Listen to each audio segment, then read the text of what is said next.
Hello, BAME farm fans. It's chicken feeding time.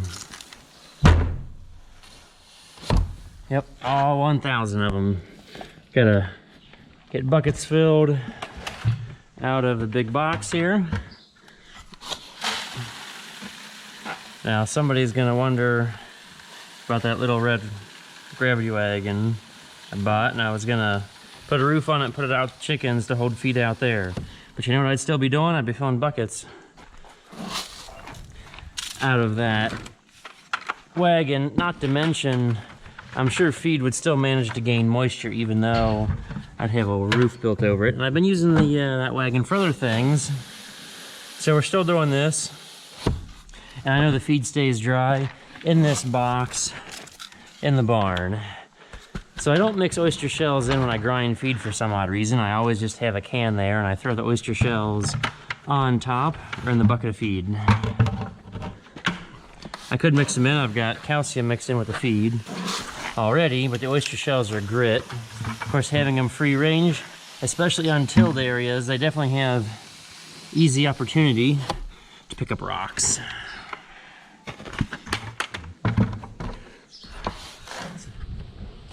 We gotta try to hold on to the scoop there. The chickens also get brewer's grain. They love this stuff. This is like the key component. Had to go a few days without brewer's grain, actually almost a week, and egg production dropped way off. Sometimes I'll dump the whole tub out there, but in that video for which I dumped the whole tub out there, oh, I don't know, over a month ago, that was because we were told there was going to be an ample supply coming that week because of the upcoming July 4th holiday. That did not happen. So we've gone to feeding out a little slower and only dumping out the whole tote when we've actually got physical supply sitting in front of us. And not just relying on speculation from the breweries. Definitely get a good arm workout scooping this out. It doesn't flow at all. It's damp, it's warm. Maybe because the ambient air temperatures are in the 90s right now. I know this comes out hot when the breweries dump it out, but it just doesn't seem to cool off any. Like when the cows defecate, obviously it comes out their body temperature. But their pen pack of manure is not 90 degrees still. It's actually really cool. It's kind of the same temperature as water would be sitting in a 5-gallon bucket in the shade. Ooh, gotta load these up, get the cart loaded up. We got 8 buckets of dry feed. That's about 200 and just short of 250 pounds of dry feed. Plus these wet buckets are heavy. But at 50% water or so, well, there's not as much dry material. They're much heavier.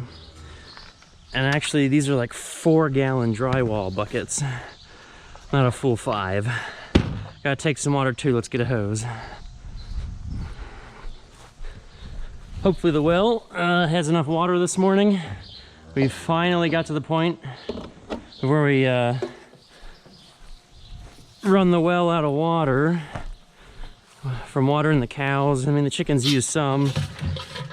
I'm only taking out a little over 17 gallons of water right here, but the chickens have water setups in the trailer that I fill weekly, but not by bucket. When they get moved, I'll bring the trailers here to the barnyard and fill them up. Well, we're getting close out here. A wee little walk from the barns over yonder. I guess I could pull this out here with the tractor, but some days it's nice to go for a little walk. We're not too far out here where the sweet corn was. Now someone's gonna say, yeah, it's not pretty green grass pasture, but there's grass, there's weeds. And the whole goal or plan is for the chickens to destroy all of it. Now the fence is not on. I guess I shouldn't have been mean and tossed the gate down like that. But usually they don't go out because they know the feed cart is right there with all the goodies they're wanting. Now the problem is once we get in here, is having the chickens get out of the way, because I don't want to just get in the gate. I like to be somewhat close to where all this food needs to go. Now in this area, a long time ago, this summer, you saw me rototill out the grass that could come up between the corn. You can still kind of see the rows out here. We're gonna need these baskets eventually, but not now. I always start with the brewer's grain. It's a real big attention getter. Keeps him occupied and out of my hair while I dump feed around. So yes, we green chopped off this area mostly where the sweet corn was. We did leave a couple row strip with some taller grass that the chickens will slowly trample down, and I may have to come out here with the tractor and run it down to get it down to their level.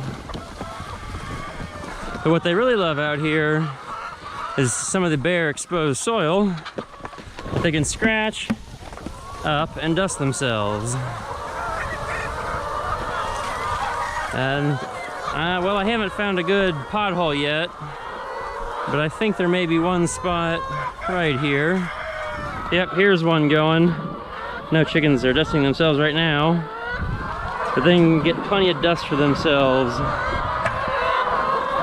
They're 5-pound little dinosaurs, but they take a bath like an elephant. We get a couple buckets dumped out here. I may have done this wrong. So there's 9 swimming pools I feed in. And I have them over here on this side of the grass strip. It's somewhat away from the trailers, but there's also going to be food in the trailers. I'm just trying to make sure the chickens get around the area to leave their droppings everywhere instead of close by. In a week or so, I will probably pull the trailers up a slight bit, like 10 feet in between where the trailers are parked right now, so that all their droppings from while they sleep inside are not completely in one spot.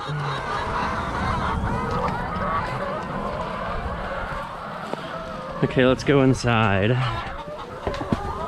For some reason, this trailer will eat the most feed. It always has. It doesn't matter where it's placed. It may be because I have the most feeders.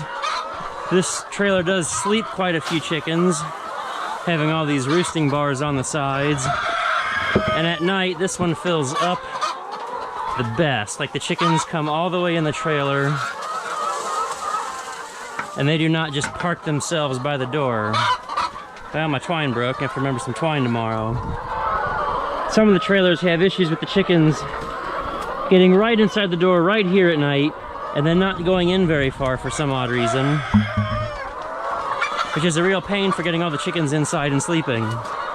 Also, what else is a pain? You saw that chicken down there under my feet. It's for some reason they equate me to a rooster, and I don't do that kind of thing to them. But for some reason they squat down and assume the position and don't get out of the way. We won't need all these egg baskets today, but they'll be out here ready and waiting. It's one trailer down. Since we're here, we'll go ahead and fill this big waterer. Now we see that red well water hanging off that trailer. There's a 55-gallon drum inside that trailer and the next one down. So 2 of the trailers have over 100 gallons of water capacity, but I keep water out in the field, especially this time of year, because it is hot. And somehow we've gone 3 weeks without appreciable rain. Although there's been rain all around and lots of rain in the forecast, somehow for once we've been missing it, and it's delightful. Although a trustier forecast of dryness would be great to get more hay done. So I haven't mowed hay in a week because they thought we would get rain every day. And somebody's gotten rain, but not here. Now this water holds about 7 gallons. I like the pedestal because it keeps it up. And we can look down on the side here. It's got the legs, there's the water basin in the bottom. The only thing that's annoying is it's got such a small fill hole, I need a funnel to fill it. And also the legs can be weak. I had to mount this water to a sheet of plywood. Because shortly after I got it, I had issues with it being full and its legs just spreading apart, and voila, it's full. I'm gonna just keep this handy dandy funnel out here for tomorrow. Now we gotta open up the bottom and the water goes shooting out and all the chickens will come swarming because it's hot and they want water. Okay, let's get the show on the road, girls. We gotta roll down farther. Come on, get out of the way of the tires.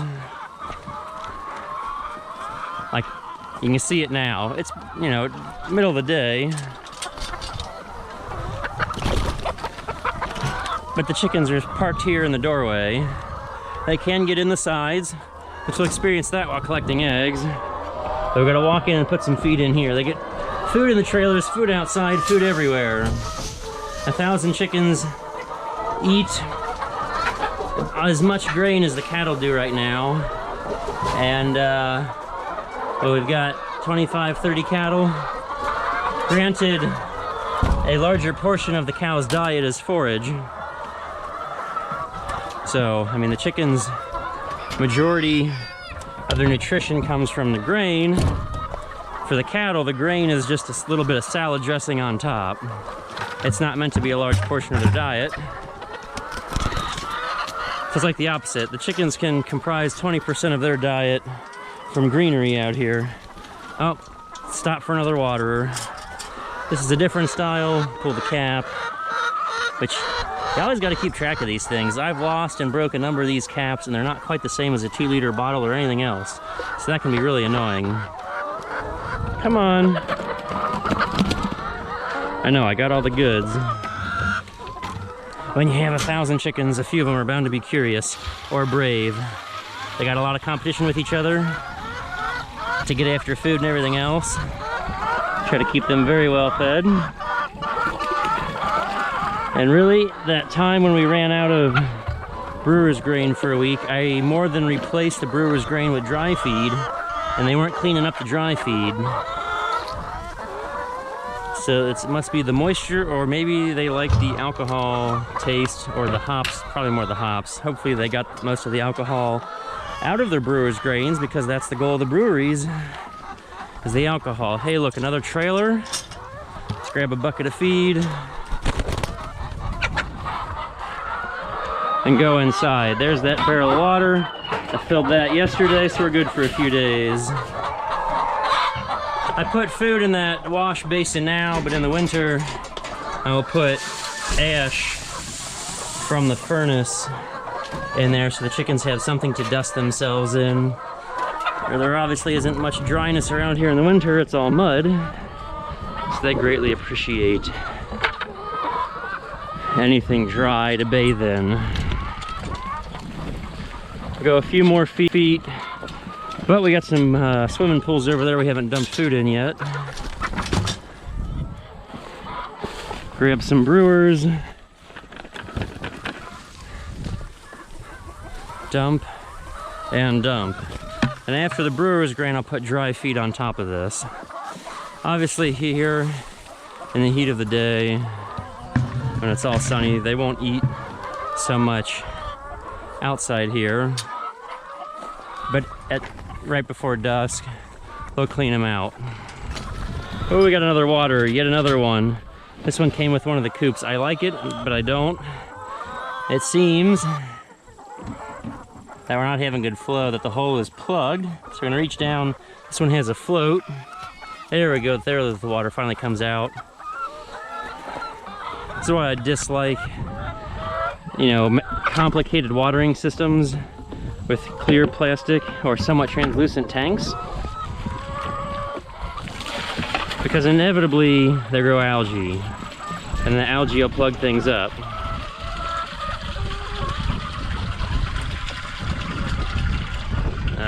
I'm trying to find a watering system that would utilize something non-translucent, non-transparent that blocks out all light, like say a stainless steel milk bulk tank, or there's stainless steel saddle tanks out there for tractors and sprayers, but those have probably had chemicals in them, and it would be a small challenge to make sure everything was all cleaned out from all the years of chemicals being inside.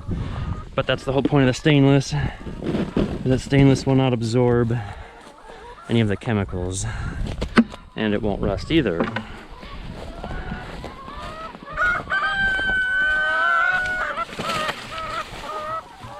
Now someone's gonna say, well, you could paint a plastic tank black. Kinda. But still gonna let light through. That blue tank in that one trailer still lets some light in, but that's a non-clear tank that's inside. So it's got 2 layers of protection. But if you look inside, you can still see light coming through the sides. It's not totally dark. Mostly the Easter egg hunt is contained to just in here in the trailers, having to pull them out of the nesting boxes. Not many hens totally miss the trailers and lay outside, but there's a few that I don't know why they can't hit a box.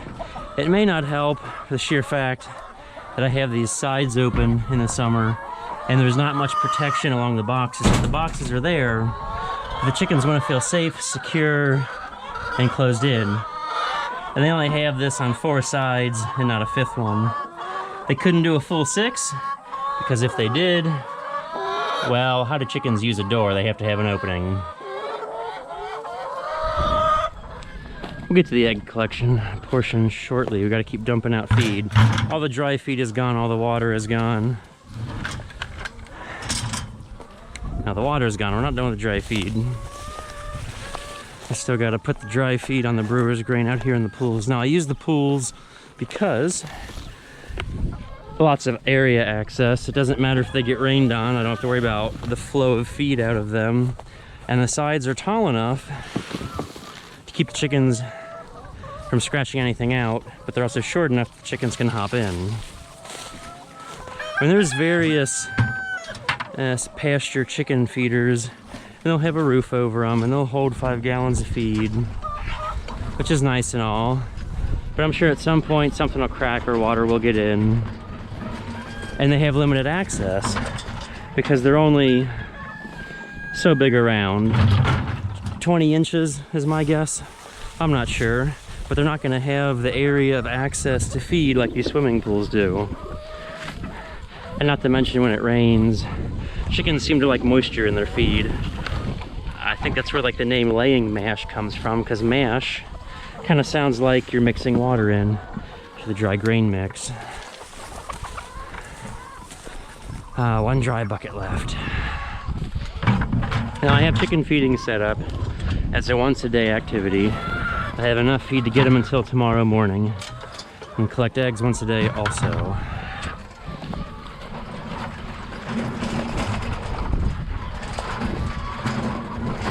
Be a real bear if I need it twice a day. Now, having done this frequently, daily, and then also the moving of the chickens, which I've got a handful of chicken relocation videos, I fully understand why animals are raised in confinement, because it's a lot of work to move this fence to keep them safe from wild animals, mainly raccoons. Now I'm lucky the raccoons are focused on the sweet corn, but they're not out here chasing after my chickens for a meal.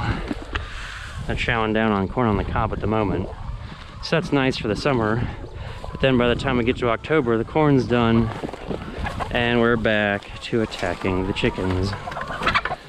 Now the fence is electrified, so it shocks them. Plus I'll have a trap or 2 around the outside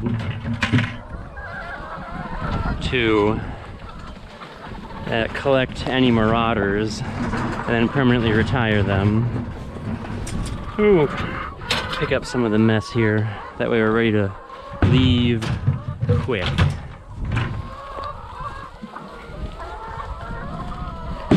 How's collection going? Okay, just like 2 hens fighting over who gets to sit on the basket of eggs. Yeah, for having 1,000 chickens, there's at least 24 of them or more that have decided to go broody. And these are the golden comets. They're hybrid chickens. Hybrid chickens are not supposed to have natural instincts like a purebred chicken. So theoretically, they will not attempt to sit on eggs. And guess what? Maybe it's just because of sheer numbers. I don't know. But they've decided that it's a great thing just to sit around all day and try to sit on eggs. Now, for the first week, the broody hens will lay eggs because they need to build up their clutch. But then after that, for the next 3 weeks, they're just a waste of space. And I don't let them sit on eggs because I really don't want to deal with chicks. I used to do that, and it's a lot of work, more hassle than it's worth. When I can buy these for $7 ready to lay within a month, that's a much better deal. Now that basket Dad had's almost full. I know we're gonna need another one. And we got that far trailer to get.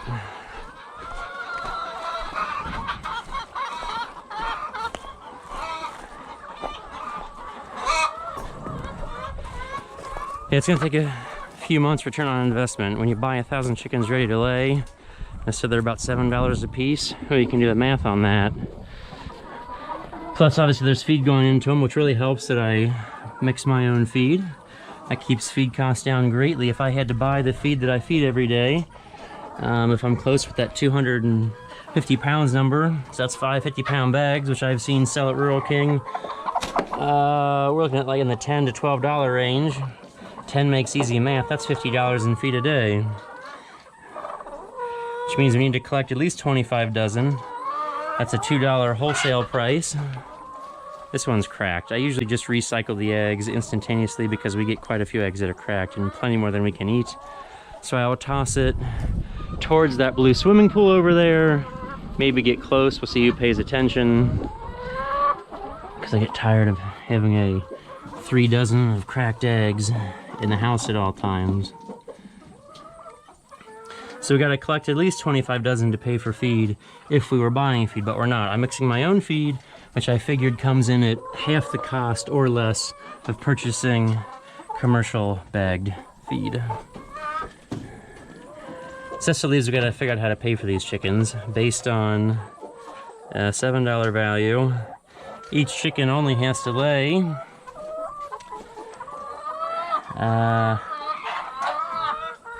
4 dozen.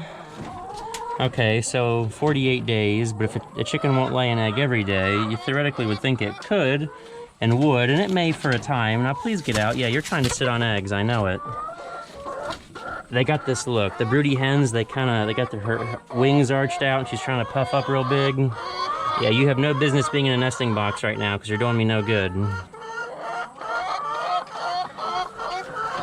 Okay, so 48 days at minimum of laying to pay for themselves. To get their 4 dozen eggs. We'll round that up to 2 months just because they might miss a day. So it'll take 2 months for the chicken to pay for itself. And then it's got to pay for the feed. To feed itself. Which I don't have that broken down. 1,000, that's a quarter pound of feed. That's a couple cups, and when you're a 5-pound chicken, that's stuffing your face pretty good. Yeah, that's... that chicken's eating, enough food the size of my fist in a day, but they gotta pop out an egg, which is something as big as their head.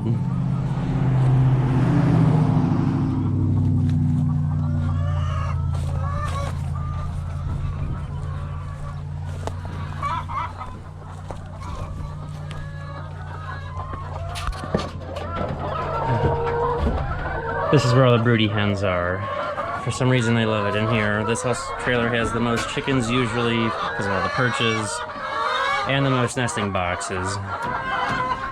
Plus these are the ones that are supposed to roll away if you have the trailer parked on the proper level or sloping surface.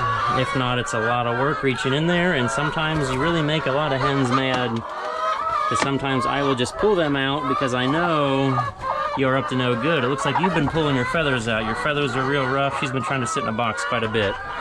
That could also be from fighting for a box. Well, this will be fun to throw in there. This hen's about ready to lay an egg. And while we're waiting, we can discuss the economics some more. So if it takes 2 months for the hen just to pay for itself without feed, and the cost of feed requires at least 10 to 12 dozen per day. Voila, there's an egg, fresh out of the hen. Still got the protective coating that hasn't dried yet. So if we throw in cost of feed along with those 2 months, it's going to take closer to 6 months of just breaking even before the hens are paid for. And then the goal is to keep them laying for 2 years. So we spend 25% of the time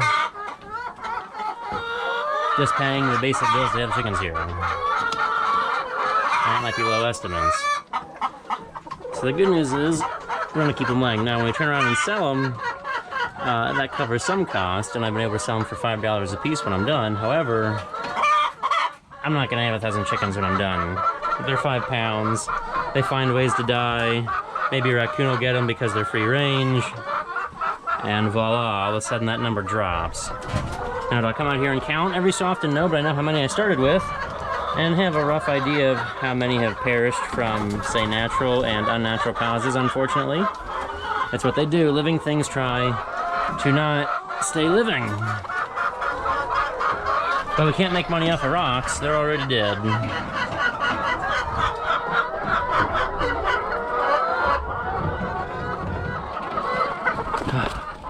Okay, daily care is complete.